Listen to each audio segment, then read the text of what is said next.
श्रीमद् भागवत गीता अध्याय 4 दिव्य ज्ञान श्लोक संख्या 9। जन्म कर्म च मे दिव्यम एवं यो वेति तत्वतः तत्तादेह पुनर्जन्म नेति मामेति सो अर्जुना। इसका अर्थ है, हे अर्जुन, जो मेरे अभिभाव तथा कर्मों की दिव्य प्रकृति को जानता है वह इस शरीर को छोड़ने पर इस भौतिक संसार में पुनः जन्म नहीं लेता, अपितु मेरे सनातन धर्म धाम को प्राप्त होता है। भगवान इससे पहले के श्लोकों में बता चुके हैं कि भगवान का जो जन्म है वो किसी कर्म फल के कारण नहीं होता है। भगवान बता चुके हैं कि वो स्वे इच्छा से अपनी योग शक्ति के माध्यम से जीवों का कल्याण करने के लिए, भक्तों को उद्धार करने के लिए वो आते हैं। और भगवान का जो कर्म भी भगवान ने बता दिया कि भगवान का काम क्या है, क्यों आते हैं, तो धर्म संस्थापनार्थाय, धर्म की संस्थापना, संरक्षण, धर्म का पालन करने के लिए भगवान आते हैं। तो यहाँ भगवान बता रहे हैं कि भगवान का जन्म और कर्म दोनों क्या है, अलौकिक है। यदि कोई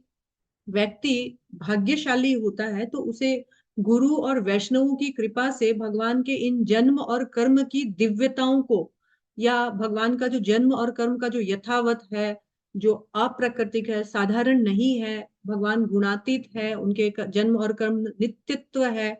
भगवान के जन्म और कर्म अचिंत्य है, दिव्य है, ये पता चल जाता है। और भगवान बोल रहे हैं यदि किसी को ये पता चल जाता है तो उसका रिजल्ट क्या है, इस श्लोक में भगवान बता रहे हैं कि ईश्वर के ऐसे जन्म और कर्म के दिव्यताओं को जानने के बाद वो व्यक्ति जो है समस्त कर्म का जो फल है या समस्त कर्म या पाप से वो निरस्त हो जाता है और पाप विध्वस्त हो जाते हैं। तो वो देहात्म अभिमान जो है उसको भी वो पास कर लेता है। पार करके वो क्या करता है, इस वर्तमान देह को समाप्त करने के बाद वो पुनः इस दुखालयम अशाश्वतम जगत, जो दुखों का भंडार है और जो टेम्पररी है, कभी